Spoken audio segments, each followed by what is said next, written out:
Territorio Negro.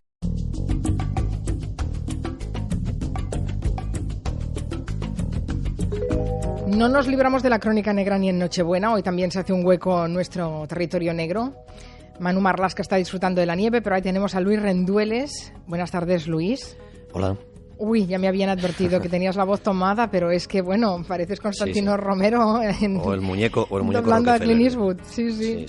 Bueno, tenemos un territorio especial, a ver si aguanta la voz de Luis Rendueles. Vamos a hablar de Sinatra, porque ¿qué sería una Navidad sin Frankie, verdad? Parece que es un poco como tener a Rafael en Navidad. Pero nos van a traer un resumen de los más de 1.200 folios de documentación reservada que el FBI fue recopilando durante más de 40 años sobre Frank Sinatra, una leyenda de la canción con muchas leyendas sobre mafiosos, mujeres, los hermanos Kennedy. Hoy lo vamos a poner todo en valor. Have yourself a merry little Christmas. Let your heart be light. From now on, our troubles will be out of sight. La verdad es que la voz de Sinatra es fantástica para la Navidad y para lo que haga falta. Hoy vamos a mezclar ese talento con el lado policial. Luis, ¿cuál es el primer documento reservado del FBI sobre Sinatra y de qué delito se le acusa?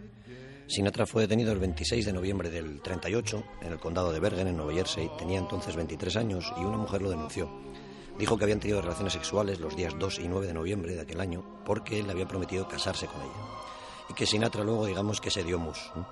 Eran otros tiempos, así que el cantante fue acusado de seducción y adulterio.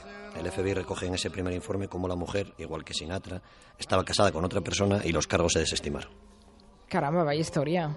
Ya tenía 23 años, así que prometía. Sinatra sería toda la vida un seductor, eso se dice de él, a pesar de que aparentemente no tenía ni talla ni aspecto de seductor, pero sí le precedió la fama. Y eso le traería muchos problemas con el FBI. Luego nos contará algunos detalles más, Luis. Pero antes comentábamos que la voz tenía algo en común con Iñaki Undargarín. Y no me resisto a entrar en ese tema. ¿Qué dice el FBI? Hay varios documentos del FBI que investigaron una denuncia anónima en la que se afirmaba que Sinatra, como se denunció el año pasado en el caso de Urdangarín, se libró de hacer la mili alegando un defecto en el oído que no era del todo cierto. Bueno, dejemos al Duque de Palma, que es Nochebuena. Vayamos a ese oído de Frank Sinatra. El FBI investigó en 1943 si había pagado $40,000 por librarse de la mili. No era barato, librarse de la mili en el 43. Eran años complicados de la Segunda Guerra Mundial. Un anónimo llegó al FBI contando esa historia y los agentes recogieron el informe médico militar de Sinatra, donde se decía que tenía el tímpano izquierdo perforado, que padecía mastoiditis y que era mentalmente inestable. Todo a pesar de que en la entrevista con sus médicos Sinatra había asegurado, hasta donde yo sé, no he tenido enfermedades mentales ni físicas. ¿Y esa historia cómo acabó? ¿Ese tímpano cómo acabó? El FBI entrevistó a los médicos, comprobó los informes y las pruebas de rayos X y se cerró el caso. Sinatra tenía en efecto un tímpano perforado, pero él no lo sabía porque todo había ocurrido durante el parto, cuando él nació, al ser extraído con forceps. Oh, the weather outside is frightful, but the fire is so delightful. Since we've no place to go, let it snow, let it snow, let it snow.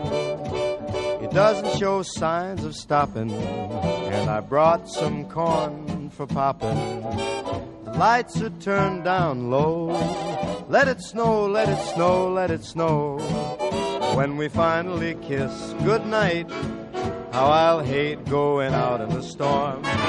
But if you'll really hold me tight, all the way home I'll be warm. Hemos dicho que hay 1.200 documentos desclasificados del FBI, así que dan para mucho. Esos documentos demuestran, por ejemplo, que Frank Sinatra fue también objetivo de aquella famosa caza de brujas, esa búsqueda frenética y enfermiza de simpatizantes comunistas por todo Estados Unidos, preferentemente entre actores y artistas de todo tipo. ¿Estuvo involucrado en esa caza de brujas? Sí, ya desde aquel año 43 hay decenas de informes del FBI sobre actividades supuestamente comunistas de Sinatra, ¿no? El primer indicio que recoge el FBI, aunque suene un poco increíble, fue un registro que realizó en la sede de la Liga de los Jóvenes Comunistas de Estados Unidos, entonces existía. Allí se intervino una lista de afiliados en la que aparecía un tal Frank Sinatra, que vivía en Carolina, El verdadero Sinatra vivía en otro estado muy lejano, en California, ¿no? Pero no importó. Sirvió para abrir una investigación, ¿no? En aquellos años de listas negras, para el FBI era sospechoso de comunismo, por ejemplo, que Sinatra escribiera en un artículo «Somos todos americanos, somos todos inmigrantes», él era hijo de italianos, o que, por ejemplo, se hubiera liado a golpes con varios dueños de bares del sur de Estados Unidos que se negaban a servir bebidas a los músicos negros que iban con él en una gira. Porque Sinatra, eso sí que es cierto, fue un gran defensor de la liberación racial. Y eso, claro, no debía gustar o no debía cuadrar demasiado a los agentes del FBI. Eso es, en aquellos años se recoge que le habían dado, por ejemplo, una medalla como un defecto, ¿no? Que le habían dado una medalla en Pensilvania en el año 45 por luchar por la igualdad racial, ¿no? Sinatra contribuyó, por ejemplo, con $100,000 en una ocasión a financiar asociaciones por la igualdad, y varios documentos del FBI muestran que trataron también de liarlo, intentando que se hiciera una foto con el capitán Shestov, que era un topo soviético en el Comité de Jóvenes Antifascistas de Estados Unidos. Sinatra no picó y no acudió a la fiesta trampa que le habían preparado. En aquellos años, en los 40 y los 50, Sinatra mantuvo posturas progresistas, pero eso no significaba que fuera comunista, ni mucho menos. Como él contestó en una ocasión, cuando le preguntaron si era marxista-leninista, dijo textualmente: «No me gusta Lenin, ni me gusta tampoco ninguno de los hermanos Marx». Gracioso. Bueno, también apoyó a los exiliados tras la Guerra Civil Española, también tuvo sus más y sus menos con el régimen franquista, ¿también eso está recogido en el FBI? Sí. En el año 45 el FBI refleja que Sinatra participó en una cena benéfica para recaudar fondos y ayudar a los refugiados españoles que malvivían en campos de concentración en Francia, ¿no? Y en otro acto público Sinatra pidió, a voz viva, que se iniciara una campaña de boicoteo contra el gobierno de Franco, ¿no? Sinatra fue miembro activo del Comité para una España Libre, así se llamaba, y pidió que se derribara a Franco en varias ocasiones, incluyendo cuando fue detenido aquí en España. Fly me to the moon, let me play among the stars, and let me see what spring is like on Jupiter and Mars. In other words, hold my hand. In other words, baby, kiss me. Hay dos historias de Sinatra en España que son muy curiosas. La primera, cuando llama por teléfono a Ava Gardner desde el Escorial, donde él está rodando una película, y se pone a cantarle y a tocarle el piano. Imagínense, claro, es que como nadie se puede resistir a eso, por favor. Esto fue en el año 56. Sinatra estaba en el Escorial rodando la peli que se llamaba Orgullo y Pasión, y Ava Gardner, que entonces era su pareja, vivía en Madrid.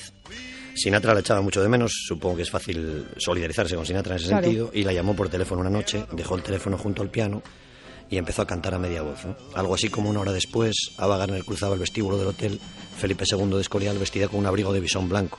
Un abrigo de bisón blanco y nada más. Así lo contaron algunos testigos privilegiados de aquella aparición. Impresionante. Bueno, el poder de una voz y un piano. Luego está la historia policial, la de su detención en Torremolinos en el 64. Esto no sé si es tan conocido.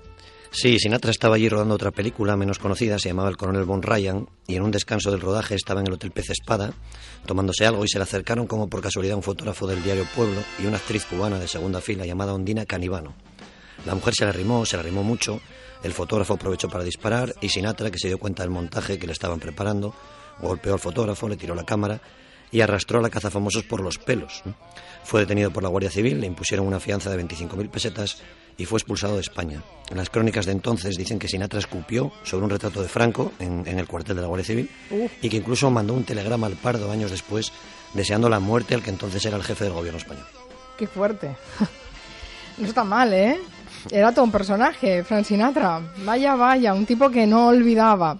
Y aquí sí que entra su leyenda negra más conocida, sus vínculos con la mafia. Imagino que en los documentos del FBI hay cientos de informes sobre ese tema. Sí, Sinatra era hijo de inmigrantes italianos y fue amigo, o por lo menos conocido, de algunos de los mayores criminales mafiosos de su tiempo, ¿no? Por ejemplo, fue amigo de Willy Moretti, según los papeles del FBI, un socio de Frank Costello, un gángster de Nueva York. Moretti, por cierto, murió asesinado por sicarios en el año 61, una tarde que iba a comer con Dean Martin y Jerry Lewis, que eran dos miembros de la pandilla de ratas o el Rat Pack que lideraba Sinatra en Hollywood, ¿no? La voz también fue amigo de Charles alias Rocco Fischetti y de su hermano Joseph, que trabajaban los dos para Al Capone. Un informe del FBI muestra cómo Sinatra conseguía entradas para un partido de fútbol americano el 9 de noviembre del 46, la final entre Notre Dame y Army, que se llamó en prensa, por supuesto, como no, el partido del siglo, ¿no? Yeah. El mafioso, después de las entradas, nobleza obliga, envió 2 docenas de camisas a la casa de Sinatra. También hay un informe que habla de un viaje de Sinatra a Cuba, donde se encuentra con Lucky Luciano, quien en ese momento era uno de los gángsters malos malísimos que tenía prohibido entrar en Estados Unidos. Sí, estaba desterrado. Esto fue en el año 47 y Sinatra fue a Cuba y actuó en una fiesta privada para los mafiosos en La Habana. El FBI creyó que ese viaje fue una tapadera. Los que parecían viajar con Sinatra como guardaespaldas, los hermanos Fischetti, acabamos de hablar de ellos, eran dos mafiosos muy importantes que llevaban a Luciano un maletín con $2 millones por los beneficios de los negocios en Estados Unidos. 2 años después, en el 49, Lucky Luciano fue detenido en Roma y en su agenda personal estaban la dirección y el teléfono personal de Sinatra. For once in my life, I have someone who needs me, someone I've needed so long. Bueno, también fue amigo de otro asesino mafioso muy conocido, otro malo malísimo, Sam Giancana, el jefe de la Cosa Nostra desde el 56. Sí, de hecho Sinatra fue interrogado en 2 ocasiones por el FBI, la primera en el 61 por sus relaciones con Giancana, con quien por ejemplo viajó una vez a Hawái de vacaciones, ¿no? En el 63 Sinatra tuvo que renunciar a una participación como empresario que tenía en un casino de Nevada, porque ese casino lo controlaba Giancana. Y en el año 72 Sinatra fue de nuevo interrogado, esta vez por la Cámara de Representantes de Estados Unidos. ¿Y a qué conclusiones llegaron en ese interrogatorio? Bueno, si mantenemos espíritu navideño, es decir, si creemos la versión de Sinatra, todos esos personajes turbios eran los dueños de las salas de fiestas, de los casinos donde él actuaba y por supuesto que los conocía. Claro. Pero él no sabía nada de sus crímenes, ¿no?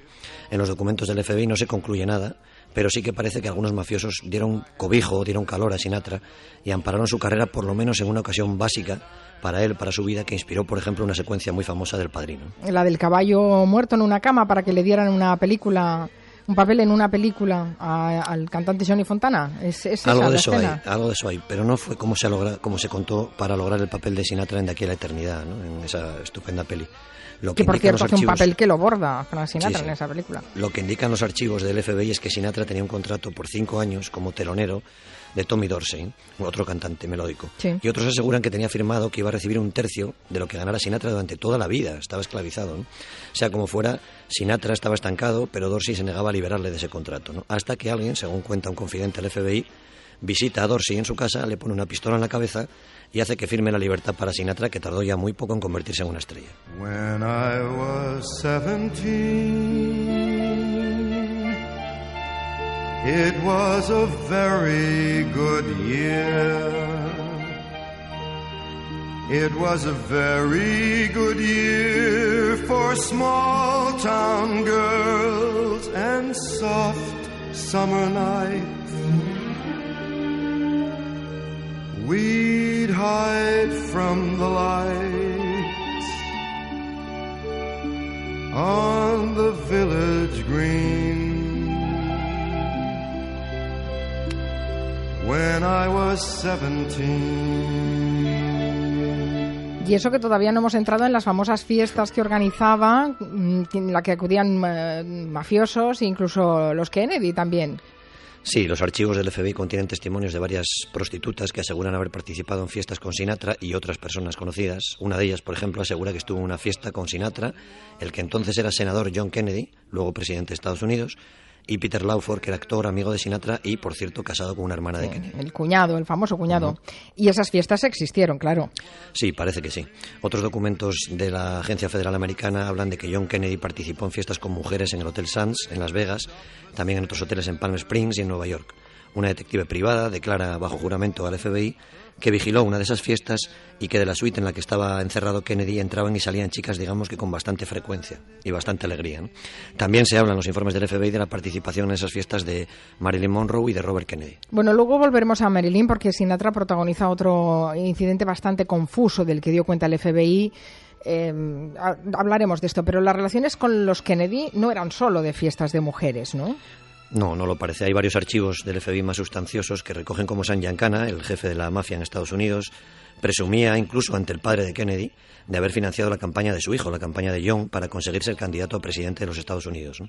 Y en otros documentos reservados se afirma que Sinatra ayudó también a financiar esa campaña que fue, digamos, generosamente regada con dinero procedente de los casinos que la mafia controlaba en Estados Unidos. En cuanto a Marilyn, el tema de Marilyn que me decías, Sinatra una noche en los años 50 entró borracho junto al exmarido de la actriz, a Joe DiMaggio, a un detective privado y a su amiga Patsy D'Amore, en un apartamento buscando a Marilyn, que se había ido a vivir con una amiga después de dejar a DiMaggio, ¿no? El problema es que estaban todos, digamos, demasiado eufóricos y entraron en el apartamento del vecino, que no era en el apartamento de la vecina, de la amiga de Marilyn, ¿no? Y entonces llamaron a la policía. Vaya error. Bueno, hay un archivo también del FBI donde aparece Sinatra y Jack Ruby, que fue el tipo que mató a Lee Harvey Oswald, el asesino de Kennedy. Sí, esta es una historia muy curiosa. El 14 de abril del año 64, un músico de Dallas que se llamaba Robert Carl Patterson contó al FBI que en noviembre del año anterior se le había acercado Jack Ruby y le había ofrecido producirle un disco, ¿no? Ruby, que había tenido algunos clubs nocturnos, tenía conexiones con la mafia y viajó también a Cuba, le dijo que era amigo de Frank Sinatra. La hermana de Ruby, Eva Grant, declaró al FBI que el tercer hermano suyo hizo un viaje a la costa oeste para encontrarse con un tal Mike Shore, una persona a la que nunca se localizó, que le había dicho que conocía también a Frank Sinatra. Y ese tal Shore había elegido un abogado para defender a Ruby del asesinato de Oswald, ¿no? Ruby fue condenado a muerte, pero luego fue perdonado y murió de cáncer en prisión en el año 67. You make me feel so young. You make me feel so spring. Estaba entretenido el FBI con Frank Sinatra, es que tiene miga la historia, da para muchísimo. Su propio hijo fue víctima de un secuestro en 1963. Sí, 3 tipos sacaron a punta de pistola a Frank Sinatra Jr. de un hotel de Nevada donde iba a actuar la noche del 8 de diciembre del 63. Llamaron por teléfono al padre y le pidieron $240,000 de rescate que Sinatra pagó sin rechistar. Su hijo fue liberado un par de días después y los secuestradores detenidos por la policía americana después de discutir entre ellos por el reparto del botín. ¿Pero eso fue un ajuste de cuentas por parte de mafiosos o algo vinculado a sus negocios? No, fue una cosa más de zapatilla. Fueron 3 delincuentes menores que quisieron dar un golpe sonado al estilo, por ejemplo, de lo que ocurrió en España en el año 81 con el secuestro del futbolista Enrique Castroquini, ¿no? Que entonces jugaba en el Barça. En el caso de Sinatra, los secuestradores fueron un exboxeador alcohólico, un ladrón con poca suerte y un tercer aprendiz, ¿no? Todos ellos fueron detenidos. Y hasta acabaron pidiendo perdón desde la cárcel a Sinatra, como por otra parte hizo alguno de los secuestradores de Kini también, aunque Sinatra no respondió como Kini, ¿eh? Bueno, Kini perdonó a sus secuestradores, ¿significa que Sinatra no lo hizo? No, Sinatra tenía fama de tener bastante carácter y en el año 64, un año después del secuestro, recibe una carta firmada por Roger Smith, que era un sacerdote de la cárcel, donde cumplían condena 2 de los secuestradores de su hijo, ¿no? En ella es una carta muy cristiana, digamos, muy navideña. El cura le hablaba de paz y de perdón y de Jesucristo. Y Sinatra envía una copia al FBI y también responde duramente al sacerdote, ¿no? Le acusa de ser un presuntuoso y un vanidoso por creer que él puede conseguir el perdón para los malos después de todo el sufrimiento que habían provocado en su familia. Lo pone a bajar de un burro. Bueno, está visto que Sinatra recibiría también toda clase de amenazas, intentos de chantaje. ¿Recogen todas esas extorsiones también en el FBI? Sí, durante muchísimos años. Por ejemplo, en el año 80, un tipo escribe al FBI y asegura que él es el verdadero compositor de varias canciones de Sinatra y también de Gotas de lluvia sobre mi cabeza, la de la peli Dos hombres y un destino, ¿no? El tipo afirma que la CIA y el FBI le robaban las canciones y que se lo pasaban a Sinatra porque estaba protegido por la agencia de inteligencia americana para que él triunfara, ¿no? Raindrops are falling on my head, and just like the guy's feet are too big for Qué bonita his canción. nothing seems to fit those raindrops are falling Y qué pedazo de peli también, ¿eh? Sí. Qué pedazo de peli. Qué pedazo de protagonistas. La chica no estaba mal tampoco. No estaba mal Catherine tampoco, Ross, ¿no? me parece. Pero francamente, al lado de esos 2 ejemplares, bueno. Bueno, no discutiríamos tanto. No discutiríamos. Muy simpática además la escena precisamente de la canción con la bici, la bicicleta con Paul Newman. Bueno, no fue el único que quiso sacar dinero de Sinatra. Varias mujeres aseguraron que las había dejado embarazadas y cosas de estas, ¿no? Sí, había varias mujeres que le iban persiguiendo por Estados Unidos, había personas que le pedían dinero con cualquier tipo de excusa. Hubo un chantajista que le exigió que entregara $2 millones al Papa. En el año 92 le extorsionaron para que diera conciertos en determinados lugares cuando él ya estaba a punto de retirarse. Fueron detenidas varias personas, casi todas resultaron ser personas con trastornos mentales. Oye, ¿es que le pedían $2 millones para el Papa? Sí, para el Papa bajo amenaza de muerte. Le iban a tirar una granada de mano en una actuación, creo que era en Miami. Qué fuerte es esto. Bueno. Hemos visto que Sinatra tuvo una vida larga y turbulenta, fascinante en muchos aspectos y hasta su muerte fue recogida en informes del FBI. ¿Qué cuentan? En el año 71, un informante fiable del FBI asegura que Sinatra padece cáncer terminal y que le quedaban solo 2 meses de vida, ¿no? Afortunadamente se equivocaron y Sinatra murió muchos años después, ¿no? En la lápida que hay en la tumba de Sinatra se lee una de sus frases favoritas, que es: lo mejor está por venir, ¿no? The best is yet to come. Y quizá el mejor resumen de la vida y de las sombras y los claros de Sinatra lo hizo él mismo en una canción que se llama That's Life, y en ella Sinatra dice que él fue una marioneta, un pobre, un pirata, un peón y un rey, ¿no? Una verdadera maravilla. Así que con lo que me queda de voz y antes de que se me apague, feliz Navidad para todos. That's life.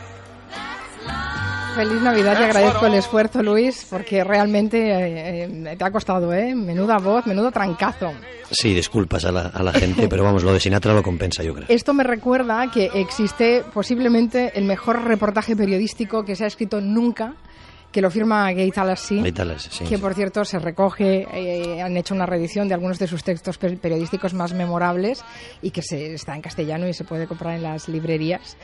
Y el reportaje es El resfriado de Frank Sinatra. Sí, Frank Sinatra está resfriado, es una maravilla. Es magnífico el retrato que hace y además se ajusta bastante a lo que explica también el FBI de ese hombre que era realmente un macho alfa. Bueno, en fin, muy interesante. Así que si alguien lo quiere como referencia para leerlo en estas fiestas, ahí lo dejo. Que usted lo pase muy bien, no cantes muchos villancicos, que el lunes que viene te queremos oír, ¿eh? No puedo. Hasta la próxima, un beso. Gracias, Mari Carmen. Feliz Navidad, adiós. Feliz Navidad. En Onda Cero, Julia en la Onda, con Mari Carmen Juan.